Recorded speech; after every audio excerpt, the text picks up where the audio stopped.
An economy is not a complicated thing. It just has a lot of moving parts, but the basic is there's a transaction. And that transaction means somebody makes a purchase. They make a purchase of a good, a service, or a financial assets. That purchase can be made with money or credit.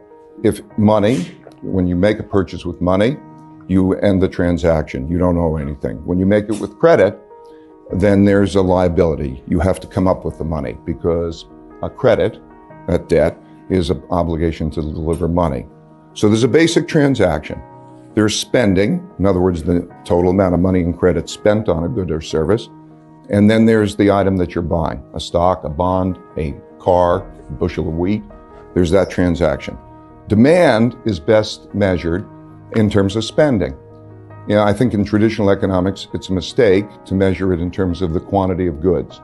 What is given up in a purchase is money or credit. What we go through is we go through a cycle. We go through a credit cycle.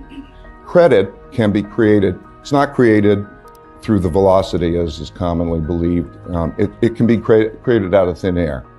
If I go into a store or I have somebody paint my house and I say I'm going to pay you later, I've created credit. That'll count in GDP. It'll be an item of production. So what we have is a credit cycle. If there's not much debt, if you don't have much debt, then you have the ability to borrow money. Let's say you earn $100,000 a year and you don't have any debt. You can then borrow $10,000 a year. You therefore can spend $110,000. Your spending of $110,000 is somebody else's income of $110,000. So it has a positive effect, and you go through a cycle. And through that cycle, you spend $110,000, they earn $110,000, and the cycle becomes self-reinforcing. Through that cycle, debt rises faster than income. Debt rises faster than income. Debt can't rise faster than income forever. So as debt rises faster than income, you have a debt cycle. What causes it to stop? Well, traditionally, as you lower interest rates, it creates debt. It has three positive effects. If interest rates are too high, then you lower interest rates. Lowering interest rates has the effect of making it easier to service the debt. It has the effect of making items cheaper to buy on credit because the monthly payments are less. It has a present value effect on assets. So if you lower interest rates and you have something that has a cash flow, let's say a piece of real estate or something, they have a present value effect. It causes those assets to go up. That produces wealth, and that allows more borrowing. And so when you get to a situation where you can't lower interest rates anymore, let's say you hit zero, that part of the cycle ends. So then you go to a deleveraging. Deleveraging means that you can't raise debt relative to income anymore. When you can't raise debt relative to income anymore, the cycle begins to work in reverse. I think the people, if they don't do a very good job of calculating incrementally what the effects are on demand. But let's say you're having debt growth at something like 10%, and you go to a 5% debt growth instead, that has a negative effect on growth. It's the marginal change from that level produces a negative effect on growth. So traditionally in deleveragings, that negative effect that happens let's say, Europe is a very classic case. The Spanish banking system is a very classic case, the European banking system. As banks leverage up at a certain rate, and they can't leverage up more than that rate, and they lessen the rate at which they're leveraging it up, it has the effect of beginning a deleveraging. Deleveraging means then the income, the spending, all produces sort of a negative cycle. That produces the beginning of a depression. Have questions about your financial situation? Get a second opinion on Money Pickle. In less than 5 minutes, you can book a 45-minute video chat with a vetted and trusted CFP, fiduciary, or hybrid advisor. They'll tell you exactly what they'd do in your shoes. Ease your mind on retirement, estate planning, 401ks, taxes, inheritances, whatever's stressing you out. Best of all, it's free. You can even start a relationship with your professional, but there's no obligation and no commitment. Money Pickle, your free financial help desk. Book your free session on moneypickle.com today.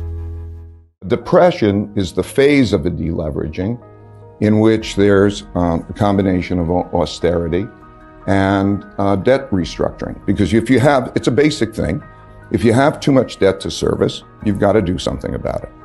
And when you have too much debt to service and you do something about it, there are a limited number of things that you can do. You can either transfer the debt, you can transfer resources from the rich to the poor, so you can have it transferred, from example, from Germany to Spain. That's one way of dealing with it. The other way is you have a combination of austerity and debt restructurings. A debt restructuring means that you lower the debt in one fashion or another. You lower the debt burden to something that you can afford to service because of the income that you produce. Restructurings can take one of three ways. You can either actually write down the debt. You write down the debt, let's say write it down in half, because you could service half. If you service half, but the problem is one man's debts are another man's assets. So when you write it down in half, you have a big negative wealth effect. So you have a negative wealth effect, you can't borrow money, it has that problem. So a restructuring becomes a problem. You could restructure it either in the form of writing it down, or in one way or another, you can lengthen the payments, or you can forcibly lower the interest rate. But some way or another, you've got to get the payments in line for what the cash flows are producing so that you can service that kind of a debt. That's a very painful process. So a depression is the phase of the deleveraging when there's a combination of austerity and writing down debts. So classic depression, 1930 to 1932, March of 1933, we print money. Or the third way that you can deal with it is you can print money, essentially what we call print money. The printing of money means that essentially a central bank, debt is a commitment to deliver money. So if a central bank slips into the system a certain amount of money each year, it can make that easier. Think about the debt write-down, that something maybe is a debt, and you say, I'm going to write it down to a level that could be sustainable, and you write it down by 50%. That has a big negative wealth effect. Big deal. Bad. If it's 10-year debt, maybe that's equivalent to 5% a year for 10 years. If you slip in 5% a year instead, and to that person who then can pay that debt, they can service the debt, it's 5% a year, it's not that big a deal. And so in all deleveragings, in the end, they print money. It's part of the mix. Now, the best deleveragings are ones in which you have a balance of those things.